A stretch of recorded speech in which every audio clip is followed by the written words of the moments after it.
L'histoire commence près d'un lac paisible, où une jeune femme nommée Rin est en train de pêcher. Rin travaillait autrefois comme aide-soignante, mais elle s'est ensuite mise à l'acupuncture pour son travail. Un jour, elle fut invoquée dans un autre monde lors d'un rituel d'invocation de sainte. Cette jeune fille pleine d'énergie adore le grand air, alors elle explore désormais toute la faune, les paysages et la nourriture que ce nouveau monde a à offrir. Alors qu'elle pêche, quelque chose mord à l'hameçon, et elle commence à remonter sa prise avec enthousiasme. À sa grande surprise, le poisson est en réalité un immense homme au nid. Rin est choquée par son apparence pendant un instant, puis elle célèbre sa prise. Cependant, elle se demande si elle pourra survivre dans ce monde fantastique avec toutes les choses étranges qui s'y passent. Pour le moment, elle sèche l'homme trempé et l'allonge dans sa tente pour qu'il puisse se reposer. Elle commence ensuite à faire griller des truites qu'elle a pêchées dans le lac. Alors que l'arôme de cette délicieuse nourriture se répand dans l'air, le jeune homme dans la tente en perçoit l'odeur. Il se réveille instantanément, son corps réclamant désespérément de la nourriture. Pendant ce temps, Rin savoure son poisson comme s'il s'agissait de la chose la plus délicieuse au monde. Comme la truite qu'elle a attrapée est une créature magique, sa chair possède une saveur sucrée que la plupart des poissons ordinaires et des épices ne peuvent égaler. Après avoir complimenté sa propre cuisine, Rin dévore une brochette entière avant de réaliser que le garçon se tient juste derrière elle. Le pauvre garçon est trop timide pour demander de la nourriture à une inconnue, alors Rin lui en propose d'elle-même. Il accepte volontiers et commence à manger, mais un morceau de nourriture se coince dans sa gorge. Heureusement, Rin lui donne une tasse de thé d'orge pour l'aider à faire passer le morceau. Bien que l'homme le boive rapidement pour déloger la nourriture, il tombe amoureux du goût rafraîchissant du thé. L'orge efface l'huile et la saveur du poisson, laissant ses papilles fraîches et prêtes pour une nouvelle bouchée. Rin hoche la tête, appréciant qu'il reconnaisse la qualité de ses choix culinaires. Elle lui demande s'il est prêt à essayer une autre fournée de poisson, alors il acquiesce et recommence à manger. Rin remarque que son grill est maintenant vide, alors elle y place un autre morceau de poisson à cuire. Une fois qu'ils ont tous les deux fini de manger, le jeune homme remercie Rin pour son aide et se présente sous le nom de Vil. Il explique qu'il est un aventurier originaire de la ville d'El Raj. Rin se demande comment Vil s'est retrouvé dans la rivière, alors il lui explique qu'il s'est blessé lors d'une quête en solo. Il y a peu de temps, il se baignait près d'une rivière lorsque des monstres ont volé toutes ses affaires. Même si Vil a réussi à récupérer son équipement, le monstre avait déjà mangé sa nourriture d'urgence. Furieux, il a essayé de grimper à un arbre pour attraper des fruits. Malheureusement, il a perdu l'équilibre et est tombé dans une rivière avant d'être emporté jusqu'au lac. Surprise par son manque de prudence, Rin se demande comment il a survécu dans l'eau. Vil révèle que son espèce est celle des dragouls, réputés pour leur robustesse. Malheureusement, les dragouls ne peuvent pas vivre le ventre vide, alors ils prennent parfois des décisions stupides pour obtenir de la nourriture. Rin rit de sa plaisanterie, mais Vil se demande pourquoi elle se montre si insouciante avec lui. Il lui rappelle qu'elle fait confiance à un homme totalement inconnu au milieu de nulle part. Vil pense qu'elle est beaucoup trop imprudente et Rin reconnaît qu'il a raison de s'inquiéter. Cependant, elle explique qu'elle possède une compétence qui l'aide à détecter si une personne est digne de confiance. De plus, elle pense qu'il est généralement une bonne personne. Vil est surpris qu'elle ait tiré cette conclusion alors qu'ils viennent à peine de se rencontrer. Rin révèle qu'elle a eu une première interaction avec lui lorsqu'elle l'a sorti du lac. Alors qu'elle le traînait jusqu'à sa tente, il s'est réveillé quelques secondes et a remarqué que ses vêtements étaient mouillés et sales. Pour l'aider, il a lancé un sort qu'il a rapidement séché avant de s'évanouir à nouveau. Après avoir constaté son attention envers elle, Rin a décidé qu'il était une bonne personne. Vil est choqué qu'elle ait commencé à lui faire confiance si facilement, mais Rin ignore cela et lui demande comment il peut utiliser la magie. Gêné par son regard enthousiaste, il fait comme s'il était normal que les gens de son monde connaissent de petits sorts de magie. En entendant cela, Rin révèle qu'elle vient d'un autre monde, alors elle s'intéresse énormément à tous les sorts magiques. Vil ne comprend pas comment elle a pu arriver ici depuis un autre monde, alors elle lui parle de l'invocation de la sainte. Vil se souvient d'une vieille légende. Son grand-père lui avait autrefois raconté que la sainte était une héroïne légendaire invoquée depuis un autre monde, destinée à vaincre tous les monstres et à apporter la paix dans leur monde. Bien sûr, tous les deux pensent qu'il ne s'agit que d'un grand mythe. En réalité, Rin vaquait simplement à ses occupations sur Terre lorsqu'un trou mystérieux est apparu sous ses pieds. Lorsqu'elle est tombée dans ce trou, elle s'est retrouvée dans un palais royal de ce nouveau monde où des mages l'avaient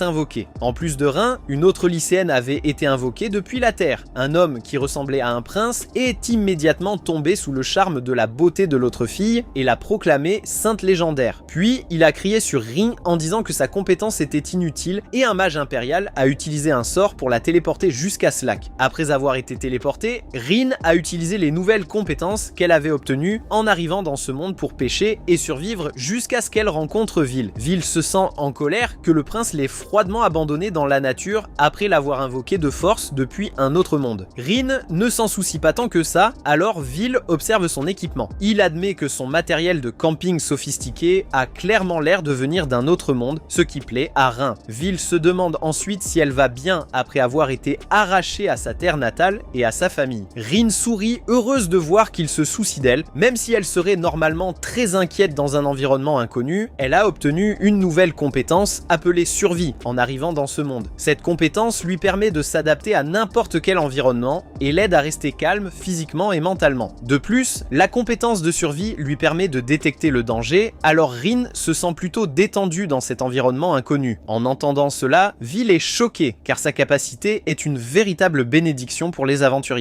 Il se demande pourquoi le prince l'a jugé inutile, alors Rin pense qu'il attendait probablement quelque chose de plus spectaculaire de la part de la sainte légendaire. Elle ajoute ensuite qu'elle possède une compétence encore plus choquante. Avant que Rin puisse la montrer, l'estomac de Vil gronde de faim, alors il lui demande de lui donner encore un peu de nourriture. Vil est surpris qu'elle sache cuisiner, mais Rin affirme qu'elle n'est qu'une cuisinière amateur. Puis elle se demande si elle devrait lui révéler toute sa cuisine. Comme Vil s'est montrée digne de confiance jusqu'à présent, elle décide de la lui montrer. Après avoir levé la main, elle récite une commande, ce qui fait apparaître une camionnette entière sortie de nulle part. Rin explique que sa compétence spéciale garde la camionnette cachée, à moins qu'elle ne décide de la montrer à quelqu'un en qui elle a confiance. Rin entre alors par la porte de la camionnette qui contient un étrange portail dimensionnel. Vil la suit à travers le portail et reste sans voix en découvrant un véritable espace de vie à l'intérieur. Incapable de comprendre cette vision insensée, il sort rapidement de la camionnette pensant qu'il s'agit d'une sorte de magie noire. Il y entre de nouveau mais se sent tout aussi choqué qu'auparavant. Rin lui explique que la camionnette utilise une technique de magie spatiale, lui donnant un espace de stockage infini pour tout ce qu'elle veut. Elle lui montre également un réfrigérateur rempli de nourriture, expliquant qu'il se réapprovisionne magiquement chaque fois qu'elle prend quelque chose. Vil se demande comment la camionnette peut produire une quantité infinie de nourriture, alors Rin explique qu'elle convertit le mana environnant en ressources utilisables. Elle lui explique qu'en plus du réfrigérateur, son évier peut également produire une quantité infinie d'eau grâce au mana et que ses toilettes éliminent facilement tous les déchets en les transformant elles aussi en mana. En entendant parler de ses capacités absurdes, Vil souligne que son camion est une forteresse beaucoup trop puissante. Puisque leur monde est rempli d'une quantité pratiquement infinie de mana, le camion de Rin peut littéralement subvenir aux besoins d'une famille entière grâce à des réserves et un espace de stockage infini. Elle sourit en disant qu'elle n'a pas encore prévu de conquérir le monde. Vil se demande comment la famille royale a pu ignorer son sort surpuissant. Rin lui dit que la camionnette ne peut être utilisée qu'en extérieur, donc ils ne l'ont probablement pas détecté. Puis elle se lève pour préparer le dîner. Vil ne sait pas cuisiner, alors il part explorer les environs afin de repérer d'éventuels monstres. Plus tard, Vil revient de sa patrouille avec de la viande provenant d'un monstre almirage. Rin se souvient en avoir déjà vu un et se montre surprise d'apprendre que sa viande est comestible. Elle le remercie pour son aide et Vil lui sourit en retour. Même si Rin est instantanément troublée par son charme, elle se ressaisit rapidement et sert le dîner. Comme elle a préparé une table entière de recettes complexes venues de la Terre, Vil a l'impression qu'on lui offre un festin gastronomique. Il se demande s'il est vraiment acceptable de manger gratuitement une nourriture aussi luxueuse, alors Rin l'encourage à se servir. Ils s'assoient tous les deux et commencent à manger, Rin débutant avec un risotto. Elle savoure ce plat de riz préparé avec de la truite au lait, puis passe aux autres plats au fait avec la viande d'almirage. Pendant ce temps, Vil commence à trembler après n'avoir pris qu'une seule bouchée. Rin se demande s'il n'aime pas la nourriture, mais Vil est simplement trop choqué pour assimiler l'incroyable saveur des plats. Une fois remis de ses émotions, il dévore toute la nourriture et demande à Rin s'il peut en reprendre. Après le dîner, Vil demande à Rin si elle était chef dans son monde précédent. Elle lui rappelle qu'elle n'était qu'une cuisinière amateur. Cependant, il pense qu'elle devrait être fière d'elle. Dans son monde, les gens mangent des plats plus simples, alors la plupart d'entre eux seraient incapables de préparer les incroyables recettes qu'elle réalise avec autant de facilité. Il demande à Rin ce qu'elle compte faire après être sortie de cette nature sauvage, et elle admet qu'elle n'en a aucune idée pour le moment. Grâce à ses compétences de survie, elle ne voit pas d'inconvénient à rester dehors le temps de trouver un plan. Vil lui rappelle qu'elle qu'elle ne peut entrer dans aucune ville sans pièce d'identité. Ces paroles la ramènent à la réalité et elle réalise qu'elle ne peut pas errer sans but pour toujours. Vil lui demande si elle veut rejoindre son groupe. Il explique que tous les membres de son groupe sont de très mauvais cuisiniers, alors ils dépriment chaque fois qu'ils doivent manger en plein air. Avec une chef attitrée à leur côté, il pense que tout son groupe recevrait un énorme regain de morale et de performance. Après lui avoir fait cette proposition, Vil part et Rin va dormir dans sa camionnette. Elle pense à ses paroles et à la manière si intense dont il les a prononcées et son cœur de jeune fille commence à battre plus vite. Vil l'a également rassurée en lui disant que son groupe compte aussi bien des hommes que des femmes, donc elle n'aurait pas à s'inquiéter d'être harcelée. Sachant qu'elle n'a nulle part où aller, Rin décide d'accepter son offre le lendemain. Vil la remercie pour sa confiance et lui suggère de retourner dans sa ville natale. Cependant, Rin lui demande un peu de temps pour récolter des herbes dans la nature. Elle explique que les forêts voisines contiennent du persil précieux, alors Vil accepte de l'aider à en cueillir. En chemin, elle lui demande à quoi ressemble son groupe. Vil explique que son groupe s'appelle Smorgasbord et qu'ils ont un spécialiste en magie et en alchimie nommé Ed. En plus de lui, ils ont Arya, une arachne capable de manipuler des toiles d'araignée. Enfin, leur dernier membre est un prêtre elfe appelé Xénon. En entendant tous ces noms et toutes ces races, Rin imagine une version idéale et fantastique de ces personnes. Au milieu de son excitation, elle détecte des baies juteuses à proximité grâce à sa compétence de survie. Elle se précipite pour les cueillir, mais une nuée de corbeaux s'envole soudainement de l'arbre à baies. Sa garde baissée, Rin ne réalise pas à temps que ces corbeaux sont des monstres dangereux. Alors que les oiseaux foncent maintenant vers elle, elle est incapable de réagir à temps. Heureusement, Vil la protège et vainc les corbeaux d'un seul coup d'épée. Rin est trop stupéfaite pour réagir au début, mais elle remercie rapidement Vil et s'excuse de lui avoir causé des ennuis par imprudence. Il sourit et la rassure en lui disant que son groupe prendra bien soin d'elle à partir de maintenant. Alors que Rin lutte pour se remettre de son charisme éblouissant, Vil lui montre du butin laissé par les monstres vaincus. Il récupère le butin et les épices de Rin dans sa camionnette pour se rendre en ville. Vil est surpris que cette immense camionnette métallique puisse se déplacer aussi vite. Il souligne qu'à leur vitesse actuelle, ils peuvent atteindre sa ville natale en seulement 3 heures, bien plus rapidement que les carrosses les plus rapides de leur monde. Rin est également inquiète car sa camionnette possède une fonction de camouflage, ce qui signifie que les gens ne peuvent pas la détecter. Elle craint donc de renverser quelqu'un par accident. Vil explique qu'il existe un raccourci vers la ville à travers les montagnes. Rin emprunte ce raccourci car sa camionnette est conçue pour rouler en pleine nature. Soudain, elle s'arrête lorsque sa compétence de survie l'alerte de la présence d'un monstre devant eux. Devant eux, un énorme monstre appelé un ours de feu s'avance et pousse un rugissement puissant. Vil est surpris car l'ours de feu est un monstre dangereux qui ne se trouve généralement pas dans cette région. Soudain, une jeune femme capture l'ours avec des fils de soie, mais il se libère facilement. À proximité, un homme aux cheveux roux crie sur l'ours pour avoir blessé sa femme. En les observant tous les deux à distance, un homme elfe taquine l'homme en disant qu'il est beaucoup trop protecteur puisque l'ours n'a fait que briser les fils de soie de sa femme. Vil reconnaît ces 3 personnes comme étant Arya, Ed et Xénon. Rin se sent inquiète pour ses compagnons, mais Vil sort de la camionnette avec assurance. Prêt à lui montrer de quoi son groupe est capable, il intervient et force l'ours à reculer. Xénon sourit, ravi de l'arrivée soudaine de son coéquipier. Ed et Arya sourient eux aussi, heureux de le revoir. Malheureusement, ils n'ont pas le temps de célébrer leur retrouvailles car l'ours de feu, furieux, les fixe droit dans les yeux. Tandis que Vil rappelle à tout le monde de se préparer à l'attaque, Rin observe l'affrontement depuis la sécurité de son van, impatiente de voir comment se bat un véritable groupe d'aventuriers. L'ours passe le premier à l'action et lance plusieurs boules de feu en direction d'Ed. Celui-ci les bloque facilement avec un sort de mur de glace, puis commence à provoquer l'ours. Soudain, il se rend compte que l'une des attaques de l'ours a projeté un arbre gigantesque droit sur lui. Même si Ed n'a pas le temps de réagir, Arya brise l'arbre grâce à ses toiles d'araignée. Elle le réprimande pour avoir pris la grosse tête, mais Ed se contente de savourer l'attention que lui porte sa femme. En regardant le couple se battre, Xénon sait qu'Ed continuera à faire l'idiot pour gagner encore des points auprès d'Arya. Il demande donc à Vil de devenir sérieux et d'achever l'ours. Vil acquiesce et se précipite vers la créature, qu'il tranche en deux d'un seul coup. Vil trouve que l'ours est mort beaucoup trop facilement et Xénon sait lui aussi qu'Ed s'amusait avec ses sorts. Personne n'a donc réellement été en danger. Soudain, Ed accourt vers eux, la voix paniquée comme s'il s'agissait d'une urgence. Il montre Arya à Xénon en lui expliquant qu'elle a reçu une légère égratignure pendant le combat. Alors qu'Ed considère la moindre petite marque sur le corps de sa précieuse épouse comme la fin du monde, Xénon soupire face à son attitude embarrassante. Malgré tout, il lance un sort de soin afin de faire disparaître l'égratignure. Une fois que tout le monde s'est calmé calmer, Vil demande à son groupe pourquoi il traînait dans cette zone. Il lui explique qu'il cherchait simplement à récolter des ressources. En chemin, ils ont croisé un groupe de débutants qui avaient du mal à affronter le puissant ours de feu. Ils se sont donc arrêtés pour le vaincre. Vil acquiesce, mais souligne que des monstres aussi puissants ne devraient pas rôder dans une zone destinée aux novices. Xenon est du même avis et propose de signaler cette rencontre inhabituelle à la guilde des aventuriers. Ed demande ensuite à Vil comment il les a retrouvés, alors celui-ci appelle Rin. Surgissant de nulle part, elle bondit hors de son camping-car. Même si Vil peut voir le véhicule, les autres membres du groupe n'ont pas été autorisés par la compétence de camping de Rin. Son van leur est donc totalement invisible. À leurs yeux, elle vient littéralement de sauter dans la réalité. Rin, elle, ne se rend pas compte à quel point son apparition est choquante. Au lieu de cela, elle commence à s'extasier devant tous les aventuriers et leurs compétences. Perplexe, ils demandent tous à Vil qui elle est et comment elle a pu apparaître de nulle part. Vil ignore leurs dernières questions et leur explique que Rin est une amie qui a accepté de devenir leur porteuse et leur cuisinière. En entendant cela, ils sont tous stupéfaits car la bonne nourriture représente le plus grand luxe de leur monde. Surexcitée, Arya prend Rin par la main et lui demande si elle sait vraiment préparer de bons plats. Bien qu'elle soit enthousiaste pour une toute autre raison, Rin devient nerveuse à l'idée de se trouver aussi près d'une femme aussi belle. Ed intervient lui aussi et lui demande si elle sait cuisiner de la viande. Rin acquiesce, alors Xenon remercie Dieu de leur avoir enfin envoyé leur salut. En voyant leur réaction, Vil se met à rire et demande à Rin si elle comprend enfin la valeur d'un véritable cuisinier dans leur monde. Elle rit nerveusement, puis propose de préparer un repas pour tout le monde puisqu'il semble si enthousiaste. Elle se demande quoi cuisiner avant de décider d'utiliser une partie de la viande qu'elle a récupérée sur les corbeaux noirs. À la simple mention de viande, les membres sous-alimentés du groupe commencent tous à saliver. Rin entre dans son van pour préparer les ingrédients et sort la viande de corbeau. Lorsqu'elle avait été attaquée, elle n'y avait pas prêté beaucoup d'attention, mais ses compétences de survie lui avaient indiqué que ces oiseaux dangereux possédaient une viande délicieuse. Maintenant qu'elle a cette viande tendre devant elle, elle reconnaît que sa compétence avait raison et se réjouit déjà du résultat final. Elle décide d'ajouter de la sauce soja, du cumin, du sucre et de la coriandre afin de préparer de simples brochettes de viande au goût teriyaki. Après avoir ajouté l'assaisonnement, elle sort la viande de son van pour la faire cuire sur le grill. Tandis qu'elle enfile les morceaux sur une brochette, elle remarque que tous les autres la fixent. Rin ne comprend pas, alors Vil lui explique que les autres membres du groupe ne peuvent toujours pas voir son camping-car. Chaque fois qu'elle y entre, ils ont donc l'impression qu'elle disparaît et réapparaît dans la réalité. Rin finit par comprendre et se demande si elle devrait autoriser le reste du groupe à voir son van. Cependant, Vil lui demande de garder le secret encore un peu afin de continuer à les taquiner. Après quelques temps, les premières brochettes de viande sont prêtes sur le grill. Même si Rin adore cette recette toute simple, elle devient nerveuse et se demande si les membres de ce groupe venus d'un autre monde l'apprécieront eux aussi. Elle ignore totalement que, pour ces pauvres miséreux qui savent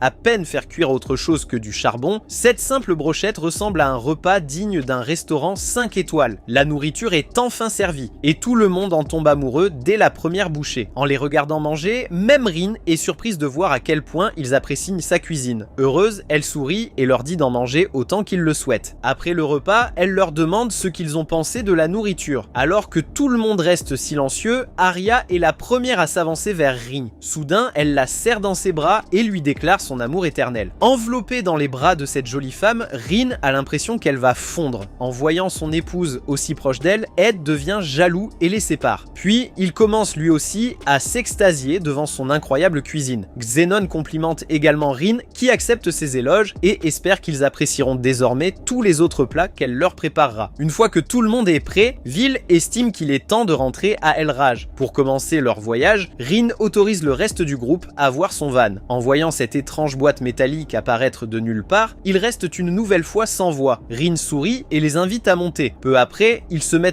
en route vers la ville. Assis dans le véhicule, les autres membres du groupe sont fascinés par sa vitesse incroyable. Après avoir appris qu'il fonctionne grâce au mana, Ed pense qu'il doit nécessiter une immense quantité de puissantes formations magiques, rien que pour maintenir sa consommation d'énergie. En entendant à quel point sa technologie semble complexe, Rin est heureuse de l'avoir cachée à la plupart des gens. Vil acquiesce, mais avoue avoir signalé son invocation en tant que sainte à la guilde des aventuriers. Il lui explique que l'invocation d'une sainte pourrait mettre son pays en danger, alors Rin lui demande ce qu'il veut dire. Vil lui révèle qu'ils se trouvent actuellement dans un pays appelé Risfeld. Leur pays est une nation insulaire pacifique, si bien qu'ils n'ont jamais eu besoin d'invoquer une sainte pour vaincre les monstres des environs. Il y a très longtemps, dans leur monde, la race humaine exerçait une domination écrasante, au point de discriminer toutes les autres races. Pour lutter contre cette situation, les autres races se sont unies et ont fui vers ce pays insulaire. En plus des non-humains qui y ont émigré, de nombreux humains bienveillants, attachés à la paix et à l'égalité, ont eux aussi rejoint leur nation. Les non-humains originaires de l'île ont accueilli ces bons humains avec joie et au fil du temps, la nation insulaire a commencé à prospérer jusqu'à devenir autosuffisante. Malheureusement,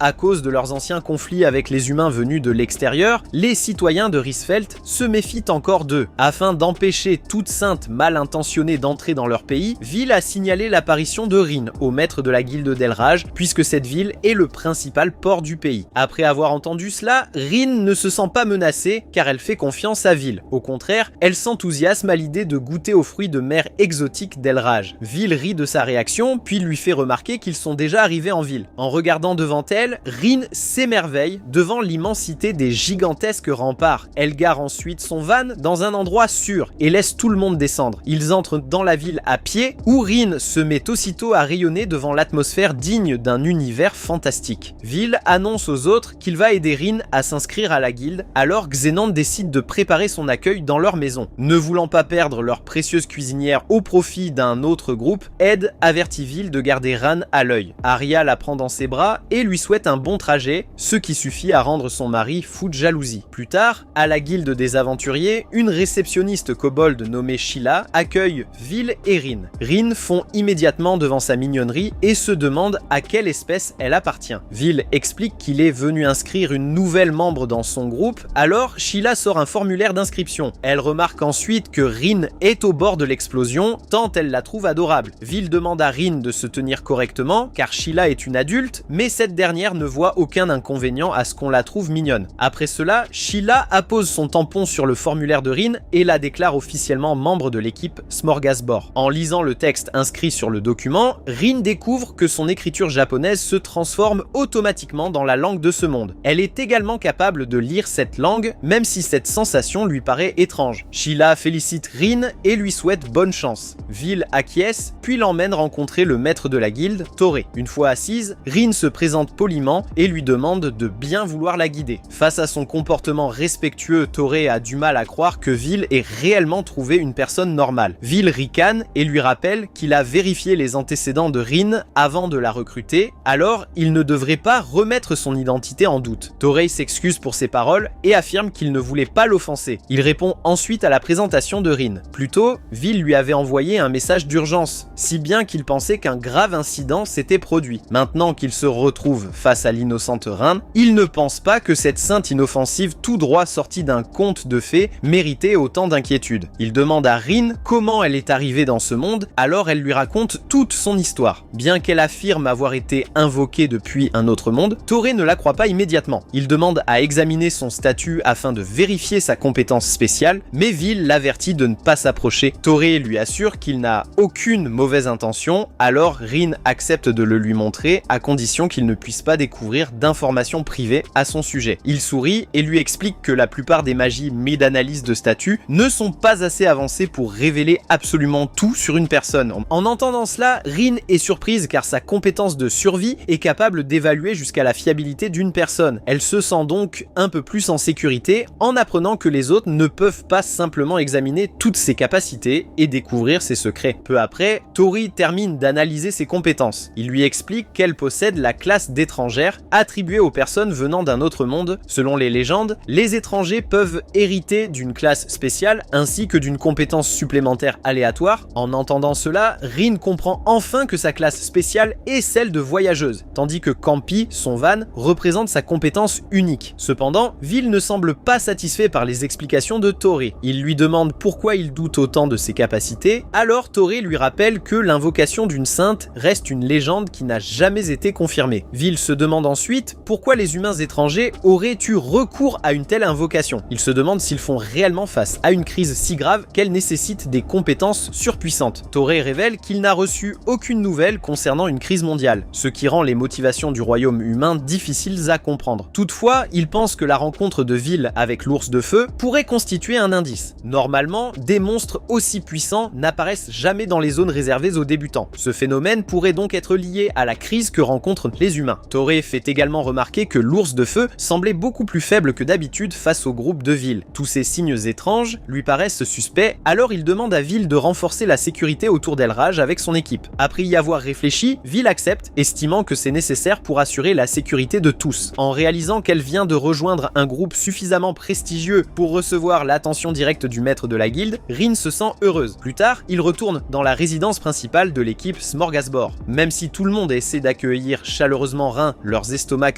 qui grondent gâchent rapidement le moment. Rin sourit, ravie à l'idée de leur préparer un autre bon dîner. Cette fois, elle va bien plus loin que de simples brochettes de viande. Elle fait sauter des champignons, prépare du riz dans un cuiseur et fait mariner une généreuse quantité de viande dans un mélange spécial d'épices. Au final, elle prépare un délicieux plat de viande aux champignons accompagné de riz, de savoureuses omelettes crémeuses et une grande portion de viande sautée. Rin commence à présenter tous ces plats aux gourmands qui attendent avec impatience, mais ils restent tous silencieux, les yeux rivés sur la nourriture. Pour ces gens simples, même son omelette crémeuse semble avoir été préparée par Gordon Ramsay en personne. Impatient de se jeter sur le repas, il demande à Rin la permission de manger. Elle leur donne immédiatement son accord. Alors ils commencent tous à dévorer les plats. Chaque personne autour de la table a l'impression de monter au paradis dès la première bouchée, tant le goût est incroyable. Vil se rend compte que la viande sautée serait encore meilleure accompagnée de riz. Alors Ed se prépare à aller chercher un sac sur le champ. Arya et Xenon se mettent eux aussi en mouvement pour aider avec la nourriture. Alors Rin leur demande de se calmer. Elle leur rappelle qu'il reste encore une grande quantité de nourriture devant eux et qu'ils devraient d'abord tout terminer avant d'aller en chercher davantage. Ils acceptent tous de finir ce qu'ils ont, alors elle sourit en les regardant manger avec enthousiasme. Le lendemain, Rin se réveille dans son nouveau lit. Même si elle s'attendait à avoir du mal à s'endormir dans un monde inconnu, elle se rend compte que son ancienne vie ne lui manque absolument pas. Avec un foyer sûr et propre, une vue magnifique depuis sa fenêtre et des compagnons en qui elle peut avoir confiance, elle est prête à commencer une nouvelle vie d'aventurière. Plus tard, après avoir pris leur petit déjeuner, tout le monde s'assoit pour discuter de leur prochaine mission. En tant que chef du groupe, Vil explique qu'ils vont patrouiller dans les environs de la ville d'Elraj. Pour commencer, ils souhaitent inspecter la zone côtière. Ils demandent l'avis du reste de l'équipe, tandis que Rin écoute attentivement. Ed intervient en disant qu'ils devraient en profiter pour récolter une grande quantité de fruits de mer. Xenon et Ariane sont également d'accord, alors Vil décide que le bord de mer sera leur prochaine destination. En entendant cela, Rin reste complètement abasourdie et leur rappelle qu'il s'agit d'une mission sérieuse, pas d'un pique-nique. Elle s'énerve également en voyant que tout le monde pense déjà au déjeuner alors qu'elle vient tout juste de leur préparer un délicieux petit déjeuner. Arya lui répond que le petit déjeuner de Rin était tellement bon qu'elle a déjà hâte de goûter à son déjeuner. C'est alors que quelqu'un frappe à leur porte. Il s'agit de Rento, un homme bête félin. Ed reconnaît Rento comme l'un des membres du groupe de débutants qu'ils ont sauvé plus tôt face à l'ours de feu. Rento sourit, souhaitant remercier l'équipe Smorgasbord d'avoir sauvé la vie de tout le monde. Vil n'en fait pas toute une histoire. Il explique à Rento qu'il est de son devoir de soutenir les jeunes débutants et lui demande d'en faire autant lorsqu'il sera devenu plus fort. En entendant ces paroles inspirantes de la part de son idole, les yeux de Rento brillent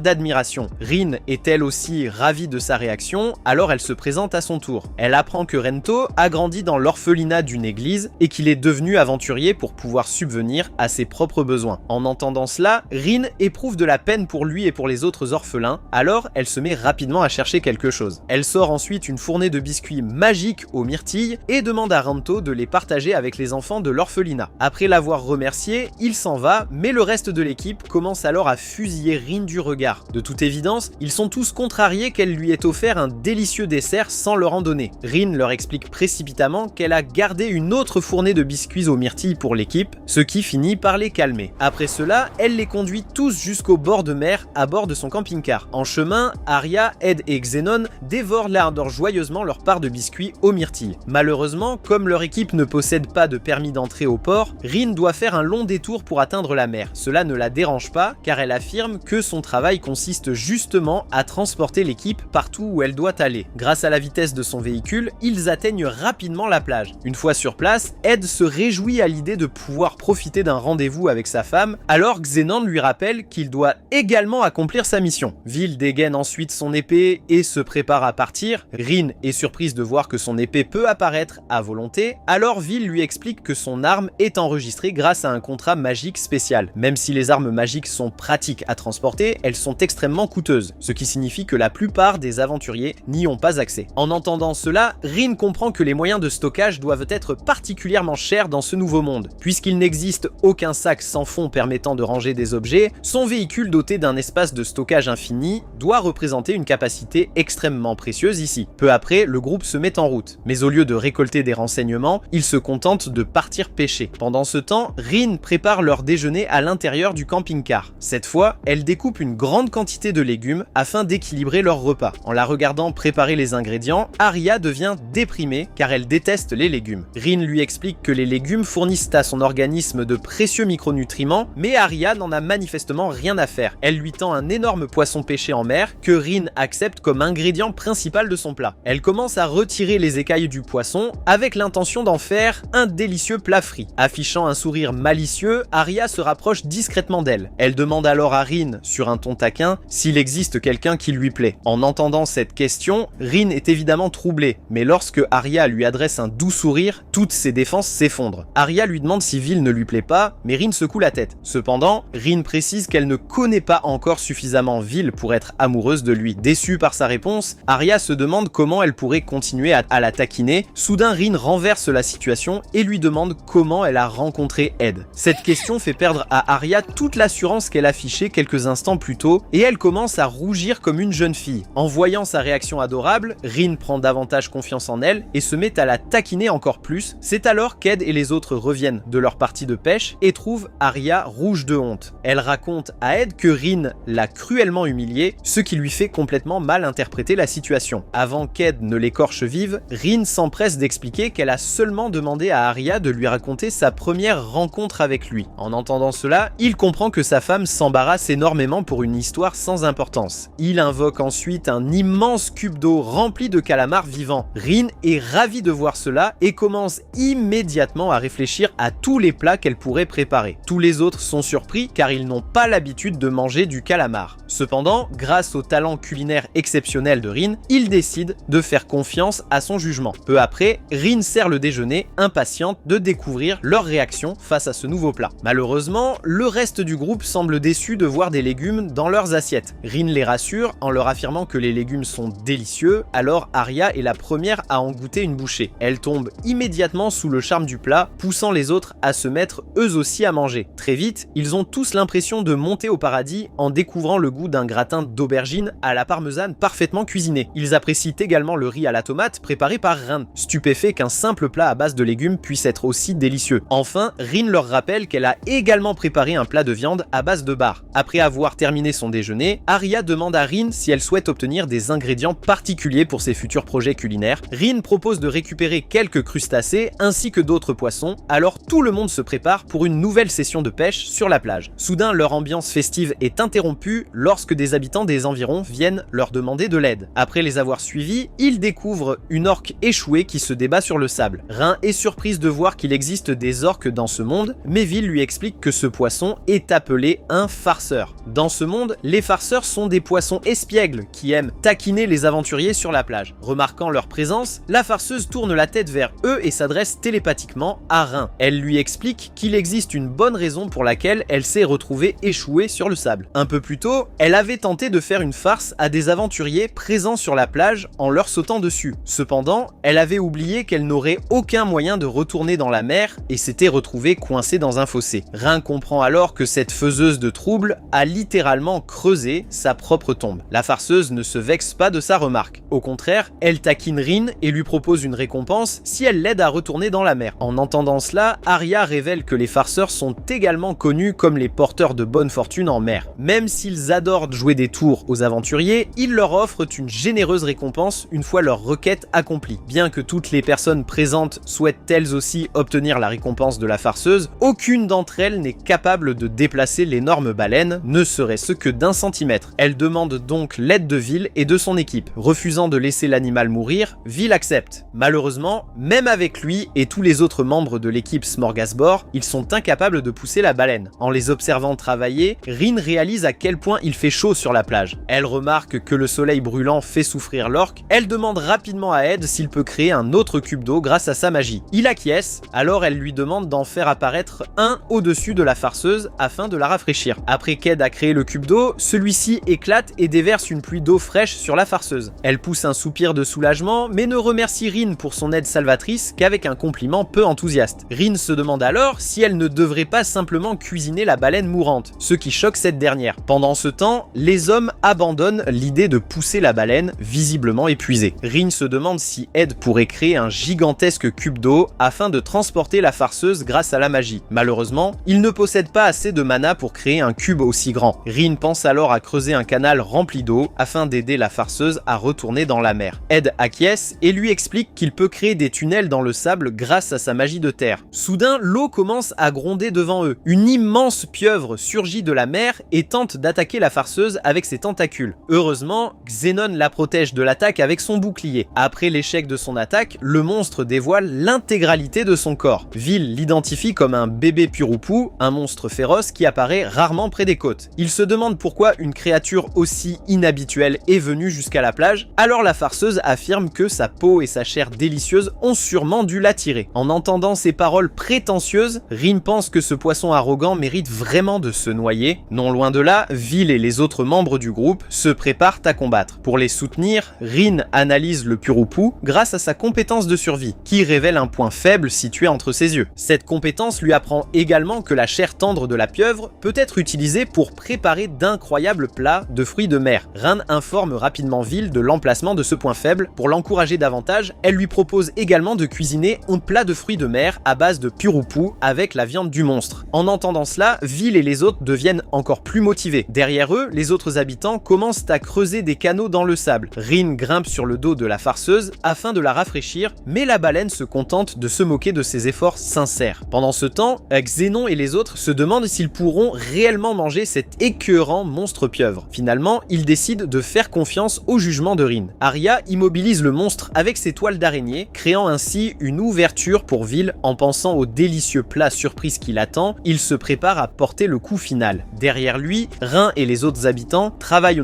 dur pour ramener la baleine dans la mer. En voyant tout le monde faire autant d'efforts pour elle, la farceuse se prend pour une célébrité. Rin la ramène à la réalité en lui faisant remarquer qu'ils veulent simplement obtenir sa récompense. Malgré cela, la baleine continue de chanter ses propres louanges, alors Rin la menace de la découper en filets de poisson. Puis, après avoir creusé pendant un long moment, les habitants parviennent enfin à créer un canal à travers le sable. Ils unissent alors tous leurs forces et aident la baleine à glisser jusqu'à la mer. Au moment où la farceuse regagne son habitat, en bondissant dans l'eau, Vil porte le coup de grâce au monstre immobilisé. Avant de partir, la baleine farceuse remercie tout le monde pour son aide. En guise de récompense, elle frappe violemment la surface de l'eau avec son lourd corps, projetant une énorme quantité de crevettes, de crabes et d'autres fruits de mer sur la plage. Agréablement surpris, tout le monde commence à ramasser les produits de la mer encore frais. Cependant, la farceuse offre à Rin un pendentif spécial afin de la récompenser pour tous ses efforts personnels. Après lui avoir souhaité bonne chance dans ce nouveau monde, elle disparaît finalement dans la mer. Ensuite, tout le monde montre à Rin les fruits de mer qu'ils ont récoltés. Vil apporte également la viande laissée derrière lui par le monstre Purupu. En voyant tous les crabes, les crevettes et les crustacés, Rin pense qu'ils pourront organiser une grande fête autour d'un immense barbecue de fruits de mer. Plus tard, elle prépare divers plats avec toutes les différentes sortes de chair de fruits de mer. Alors qu'elle invite tout le monde à commencer à manger, Vil les arrête un instant. Il souligne que leur réussite du jour est entièrement due à Rin grâce à sa capacité à élaborer rapidement un plan et à ses compétences de survie. Même s'il s'agissait de sa toute première quête, elle en a fait un immense succès. Chaque membre du groupe la remercie pour son aide et se réjouit déjà de participer à de futures quêtes avec elle. Puis, ils se mettent tous à déguster les fruits de mer, impatients de goûter à d'autres plats exotiques préparés par Rin. Alors que le groupe célèbre sa victoire, une grotte s'ouvre dans un endroit situé non loin de là. À l'intérieur, un étrange monstre félin ouvre les yeux, prêt à déchaîner un carnage sur le monde. Après le dîner barbecue, le groupe rentre chez lui pour se reposer. Le lendemain, Rin sourit près de la fenêtre, impatiente de découvrir encore davantage de joie dans ce monde. Derrière elle, Vil et les autres se sont réunis pour leur réunion quotidienne. Malheureusement, Arya est encore trop fatiguée à cause de la veille, alors elle reste endormie sur les genoux d'Ed. Pour la réveiller, il lui demande sur un ton taquin si elle veut manquer le délicieux petit déjeuner de Rin. À la simple idée de devoir se passer d'une nourriture aussi divine, le corps épuisé d'Arya retrouve soudainement toute son énergie et elle se redresse parfaitement droite. Même s'ils ont passé la soirée précédente à se remplir l'estomac avec les délicieux fruits de mer préparés par Rin, aucun d'eux ne veut manquer un seul de ses repas. En entendant cela, Rin se sent heureuse et propose de préparer un bon petit déjeuner avant leur départ. Vil explique qu'après avoir mangé, il se rendra à la la guilde pour leur transmettre les informations qu'ils ont découvertes au bord de la mer. Soudain, Sheila fait irruption dans leur maison avec une expression paniquée. D'habitude, elle ne fait jamais quelque chose d'aussi audacieux, alors Vil comprend immédiatement que quelque chose de grave s'est produit. Sheila leur explique que leur ville traverse actuellement une situation d'urgence. Sous le choc, tout le monde la suit rapidement jusqu'à la guilde des aventuriers. Là-bas, Tori explique au groupe qu'un donjon aléatoire est apparu près de la ville sans aucune raison. Il révèle qu'aucune fluctuation de mana n'avait été détectée dans la zone avant son apparition, ce qui signifie que ce donjon pourrait représenter un immense danger. Rin est confuse et ne comprend pas pourquoi l'apparition soudaine d'un donjon poserait problème, puisqu'elle pensait que les donjons surgissaient simplement au hasard dans le monde. Pour dissiper ses doutes, Sheila admet qu'il n'est pas totalement inhabituel qu'un donjon apparaisse de manière aléatoire. Cependant, lorsqu'un donjon est sur le point d'apparaître, certains signes se manifestent généralement dans la zone avant qu'il ne se forme réellement. Parfois, un donjon peut apparaître dans un endroit où une tragédie s'est produite, en se formant à partir du ressentiment des personnes qui y sont mortes. D'autres fois, lorsque les donjons apparaissent naturellement, le flux de mana de la région est perturbé avant leur ouverture. Cependant, ce nouveau donjon n'a montré absolument aucun signe de changement de mana. Comme ce donjon est totalement imprévisible, il est possible que les monstres qui s'y trouvent ne respectent pas les règles habituelles des donjons. Dans ce cas, toute la ville d'Elraj pourrait subir un siège mené par des monstres incontrôlables sortis du donjon. Pour cette raison, les aventuriers expérimentés et les employés de la guilde d'Elraj font tous des heures supplémentaires afin de gérer la situation. Sheila révèle que cette urgence est gardée secrète aux yeux du public, mais qu'ils doivent, malgré tout, résoudre le problème discrètement. Pour y parvenir, Tori souhaite que le groupe de ville explore le donjon, car il a confiance en leur capacité à survivre dans un environnement inconnu. En entendant ces paroles, Vil repense à toutes les choses étranges qu'il a récemment rencontrées, comme le faible ours de feu apparu dans une zone inhabituelle, ainsi que le bébé Purupu, un monstre qui n'avait jamais été aperçu près de la côte auparavant. Pensant que tous ces événements pourraient être liés à ce nouveau donjon, il accepte de l'explorer. Toré et Sheila le remercient tous les deux, puis Vil se tourne vers Rin afin qu'elle commence les préparatifs. Il lui explique que l'exploration du donjon pourrait durer longtemps, alors elle devrait faire des réserves de nourriture et d'autres provisions avant leur départ. Suivant son conseil, Rin se lève pour aller faire des achats. Soudain, Sheila décide de l'accompagner, prétendant qu'elle l'aidera à obtenir les meilleurs prix de la ville. En réalité, elle veut simplement faire une pause, loin de toute la paperasse stressante de la guilde. Toré lui crie de rester, mais elle pousse rapidement Rin devant elle et s'enfuit avec elle. Après avoir terminé leurs achats, Rin rejoint Ed et Arya à la porte de la ville pour attendre Vil et Xenon. Arya trouve que Rin est mignonne dans sa nouvelle tenue, alors Rin sourit largement et lui explique que Sheila l'a aidé à la choisir. Elle informe également les deux autres qu'elle a déjà rangé tout leur matériel essentiel dans Campi. Soudain, quelque chose brille sur le front d'Arya. Rin est surprise et se demande si elle porte un bijou étincelant. Cependant, Arya explique que cette lueur provenait en réalité de son troisième œil. Elle écarte ses cheveux, révélant un étrange œil en forme de rubis au milieu de son front. Même si son troisième œil ne l'aide pas à voir normalement, il lui permet de percevoir les changements les plus subtils dans son environnement. À cet instant, son troisième œil l'avertit que Vil et Xenon s'approchent d'elle par derrière. En entendant cela, Rin regarde derrière Arya pour vérifier. Effectivement, elle les voit tous les deux marcher vers le groupe. Une fois que tout le monde est prêt pour le voyage, ils quittent tous la ville par la grande porte. Alors qu'elle marche avec les autres, Rin ressent une pression invisible à cause de la demande de la guilde. Même si elle a déjà accompli une mission avec son groupe, celle-ci ressemblait davantage à une sortie de pêche qu'à une véritable mission dangereuse. Cette fois, elle se sent nerveuse à l'idée de pénétrer dans un territoire encore inexploré. Vil remarque qu'elle est inquiète, alors il la rassure en lui disant qu'ils seront extrêmement prudents afin d'éviter le danger autant que possible. Ces paroles bienveillantes permettent à Rin de se sentir beaucoup mieux. Elle se prépare ensuite à sortir Campi, mais malheureusement, Vil lui explique qu'ils devront effectuer ce trajet à pied. Après un petit moment, ils atteignent la zone où l'entrée du donjon a été signalée. En voyant le peu de temps qu'il leur a fallu pour arriver, Rin comprend que le donjon est apparu incroyablement près de la ville. Elle réalise enfin pourquoi Toré était aussi inquiet. Pour le moment, il semble pourtant qu'il n'y ait absolument rien sur place. Cependant, cela s'explique par le fait que la guilde des aventuriers a placé un sort d'illusion sur l'entrée afin d'empêcher les gens ordinaires de la découvrir. Pour dissiper l'illusion, Xenon s'avance et utilise une étrange magie qui révèle la véritable entrée du donjon. Avant que quiconque ne pénètre à l'intérieur, Arya passe devant et utilise ses toiles d'araignée pour inspecter le périmètre du donjon. Tandis que les fils s'étendent depuis ses mains, il s'enfonce dans les profondeurs du donjon et cartographie toute la zone. Arya remarque que le donjon possède des passages assez larges, ce qui demandera moins d'efforts pour l'explorer entièrement. Pour l'instant, elle ne détecte aucun monstre à l'intérieur, alors le groupe peut y entrer sans danger. Vil décide que lui et Arya seront à l'avant-garde, tandis que Rin restera caché derrière Ed et Xenon dans son rôle de porteuse. En raison de son rôle rôle qui ne consiste pas à combattre, Rin se sent coupable et pense qu'elle ralentit les autres. Cependant, il lui rappelle tous que ses compétences de porteuse sont extrêmement importantes pour le groupe et qu'aucun d'eux n'est dérangé par sa présence. Grâce à tous leurs compliments et à leurs paroles réconfortantes, Rin se sent de nouveau mieux. Peu après, ils pénètrent tous ensemble dans le donjon. Après avoir parcouru une certaine distance, Vil empêche soudainement Rin d'avancer davantage. Tous les membres du groupe adoptent une posture de combat lorsqu'ils sentent quelque chose rôder devant eux. Xenon pense qu'il s'agit d'un lézard-fleur, alors Vil explique à Rin que c'est un monstre capable de se camoufler en fleurs. Peu après, l'effrayant lézard apparaît devant eux. Terrifiée, Rin l'examine avec sa compétence de survie. Même si le lézard semble comestible,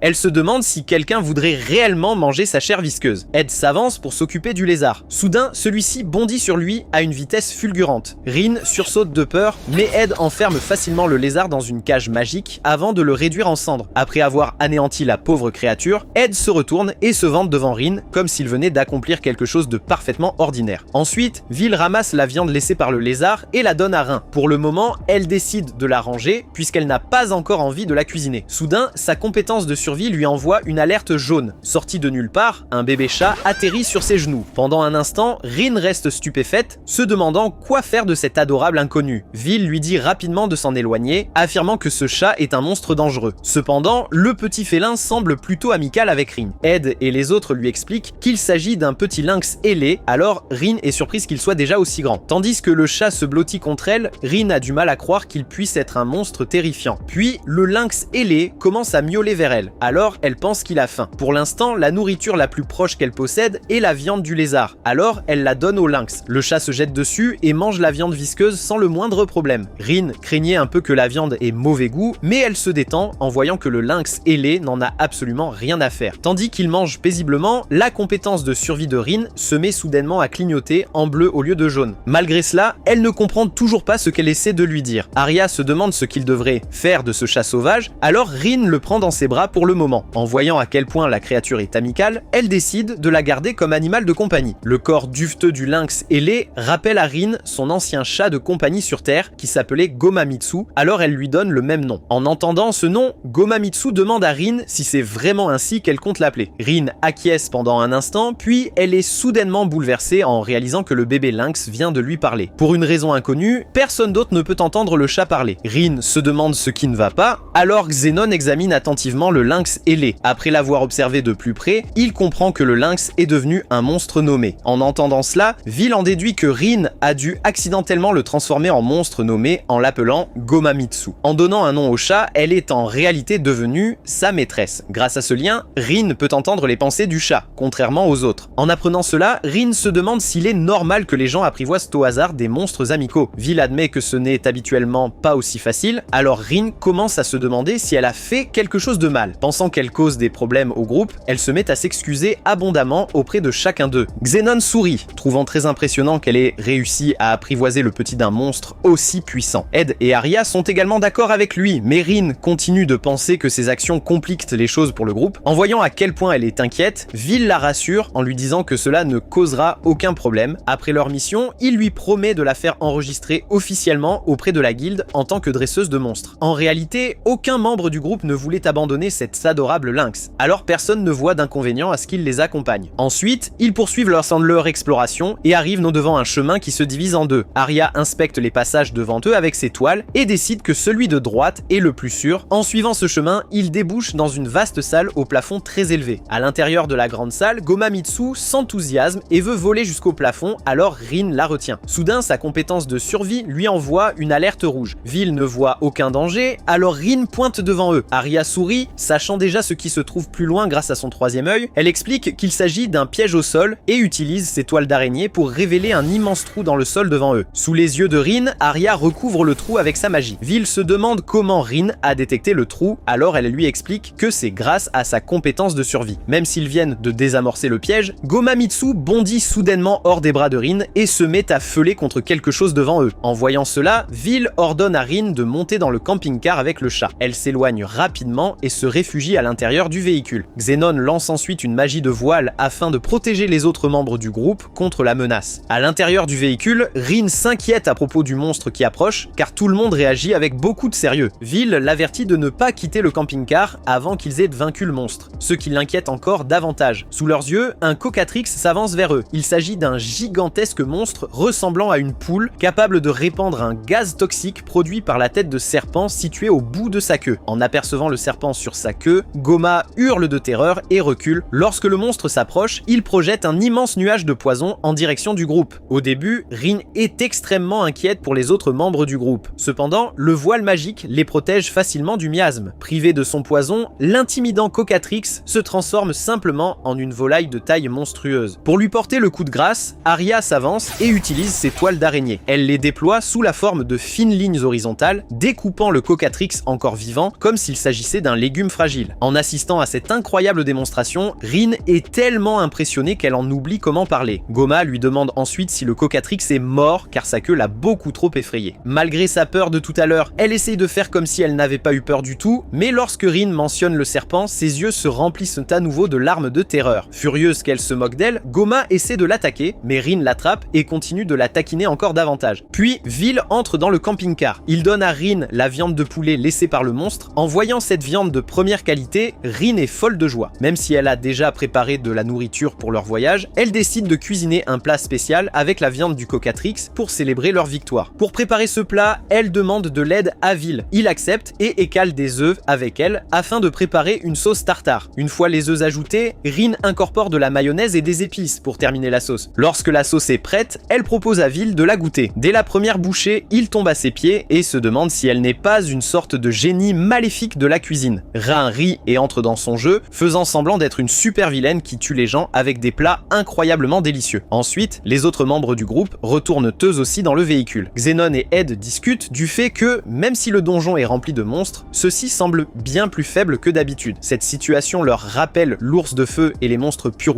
rencontrés auparavant, qui sont tous morts beaucoup trop facilement. Désormais, ils savent avec certitude que ce donjon aléatoire est lié à ces étranges apparitions. En entendant leur discussion, Rin est triste de les voir tous aussi préoccupés après une victoire. Soudain, son cuiseur Harry émet un bip, ce qui lui rappelle qu'elle doit préparer le reste de leur repas. À la simple mention de nourriture, Goma s'enthousiasme elle aussi, alors Rin lui promet de la nourrir également. Elle fait ensuite frire la viande de poulet et la sert à tout le monde avec quelques légumes et de la sauce tartare. Lorsqu'ils goûtent tous au poulet nappé de sauce, ils réagissent exactement comme Vil un peu plus tôt. Pour une raison inconnue, ils pensent tous que Rin doit être un génie maléfique pour savoir aussi bien cuisiner. En plus de la saveur de la sauce tartare, ils apprécient également les légumes qui leur rafraîchissent le palais avant de reprendre une bouchée de poulet. Même Goma mange joyeusement ses légumes après avoir terminé la viande. En voyant cela, Arya se sent encouragée à goûter elle aussi ses légumes verts. Lorsqu'elle en prend une bouchée, elle se sent également rafraîchie par les légumes. Goma félicite Arya d'avoir mangé ses légumes comme une gentille fille, alors tout le monde se met à rire et à plaisanter.